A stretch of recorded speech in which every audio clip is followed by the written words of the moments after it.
100% কেন্দ্রীয় বাহিনীকে সামনে রেখে 2024 লোকসভা নির্বাচন বৈতরণী পার করা হবে বলে রবিবার স্পষ্ট বার্তা দিলেন কেন্দ্রীয় স্বরাষ্ট্র দপ্তরের প্রতিমন্ত্রী তথা কোচবিহারের সাংসদ নিশীথ প্রামাণিক।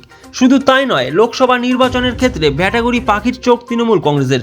বিগত দিনে দেখা গেছে তৃণমূলের দলীয় কার্যালয় খুলছে।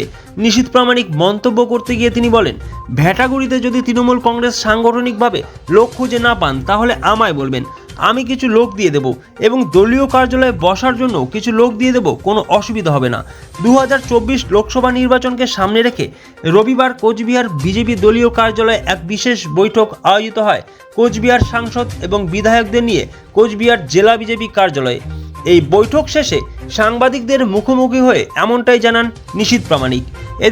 এখানে উপস্থিত ছিলেন লোকসভা নির্বাচনের আওতাভুক্ত কোচবিহার বিধানসভা কেন্দ্রের 60টি বিধানসভা আসনের মধ্যে বিজেপির দখলে থাকা 5 জন বিধায়ক এবং পার্শ্ববর্তী তুফানগঞ্জ আলিপুরদুয়ার লোকসভা কেন্দ্রের আওতাধীন বিজেপি বিধায়িকা মালতী রাভা রায় সহ অন্যান্য সাংগঠনিক পদে থাকা নেতৃত্ববৃন্দ।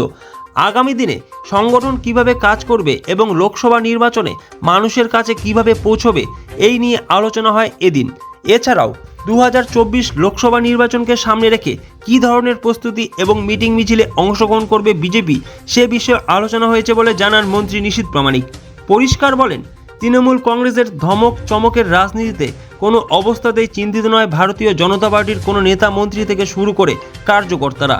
তাদের পাত্তা দিতে নারাজ তারা। সেক্ষেত্রে ভোটের মতো হবে ভোট, মানুষ দেবে 100% নিরাপদে নিশ্চিন্তে ভোট কেন্দ্রে গিয়ে ভোট দিতে পারবে। তৃণমূল কংগ্রেসের এত বড় ক্ষমতা হয়নি সাধারণ মানুষকে ভোট দেওয়া থেকে বিরত রাখতে পারে।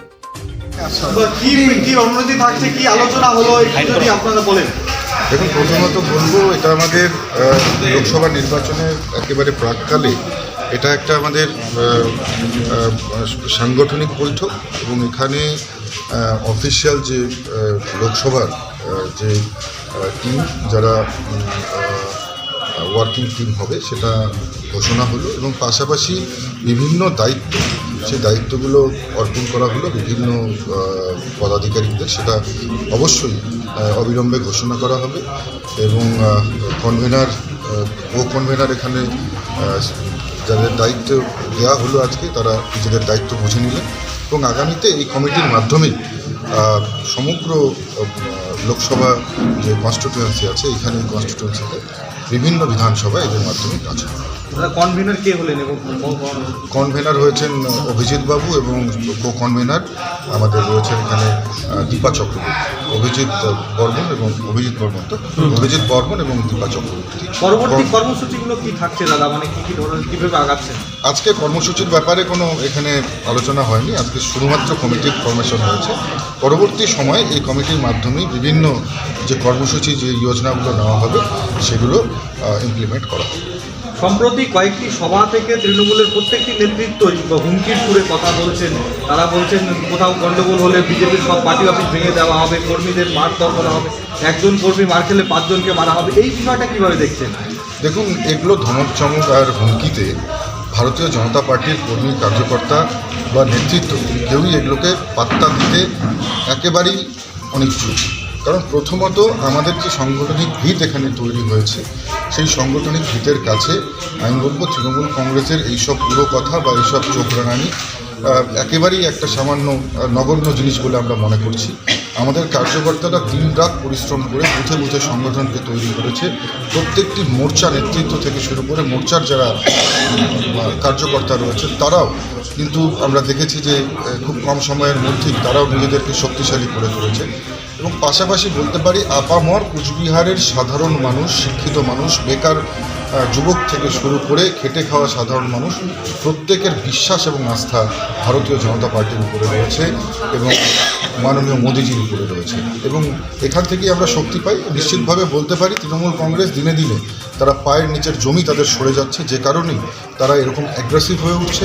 এই ধরনের হিংসাত্মক যে মন্তব্য, সেটা কিন্তু তারা মঞ্চ থেকে শুরু করছে। বিগত নির্বাচনগুলোতে এবং সেই জায়গা থেকে লোকসভা নির্বাচন কতটা শান্তিপূর্ণ হয়ে বা কী পরিস্থিতি হতে পারে? দেখুন, কী হবে সেটা তো নিশ্চিতভাবে আমরা আগামীতে লক্ষ্য করব কী হবে। তবে নির্বাচন কমিশন এবং যারা নির্বাচনের দায়িত্বে থাকবে নিশ্চিতভাবে আগামী লোকসভা নির্বাচনে 100% প্যারামিলিটারি ডিপ্লয়মেন্টের মাধ্যমেই এখানে নির্বাচন হবে, সেই ব্যাপারে আমরা আশাবাদী। মানুষ বিধায়কদের কি আর নির্দিষ্ট করে তাদের বিধানসভার বাইরেও কোনো দায়িত্ব দেওয়া হবে?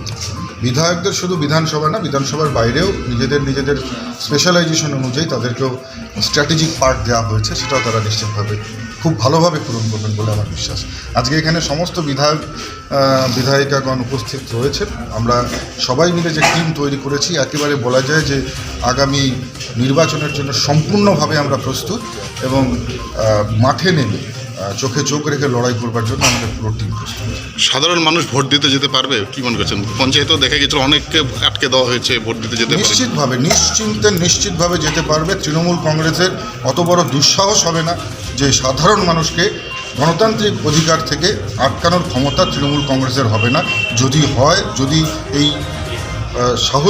দুঃসাহস দেখানোর চেষ্টা করে তৃণমূল কংগ্রেস, তবে সাধারণ মানুষ প্রতিরোধ গড়ে তুলবে এবং সেই সঙ্গে সঙ্গে কেন্দ্রীয় সুরক্ষা বাহিনী সম্পূর্ণভাবে সুরক্ষা দেওয়ার জন্য প্রস্তুত থাকবে বলে আমার বিশ্বাস। দাদা, ভেটাগুড়িকে তৃণমূল নেতৃত্ব পাখির করছে, বারবার কালকে দুটো কার্যালয় খুলেছে, সেখানে নেতৃত্বরা সভা করেছেন এবং বলেছেন ভেটাগুড়ি অভিযান করবেন জানুয়ারিতে। দেখুন, এটা গণতান্ত্রিক দেশ। ভেটাগুড়ি হোক বা ময়নাগুড়ি হোক বা জলপাইগুড়ি হোক, সমস্ত জায়গাতেই প্রত্যেকটা পার্টির, প্রত্যেকটা রাজনৈতিক দলের কর্মসূচি করবার অধিকার রয়েছে এবং তাদের যদি সাংগঠনিক ভিত থাকে নিশ্চিতভাবে করুক। আর যদি ভেটাগুড়িতে সংগঠন করতে গিয়ে তৃণমূল কংগ্রেস লোক খুঁজে না পায়, আমার কাছে এলে আমি তাদেরকে লোক খুঁজে দেবো, প্রয়োজন হলে কিছু লোক দিয়ে দেবো যাদেরকে নিয়ে তারা সংগঠন করতে পারবে। পার্টি অফিসে বসবার যদি লোক না থাকে, আমার কাছে অনুরোধ করলে আমি পার্টি অফিস খুলে দেওয়ারও ব্যবস্থা করব, সেখানে লোক বসারও ব্যবস্থা আমি করে দিতে পারবো। বিশাল এম্পোরিয়াম, যুগ বদলেছে জীবনের ধারা। তাই নিজের ঘরকে শৌখিনতায় মুড়ে ফেলতে চলে আসুন।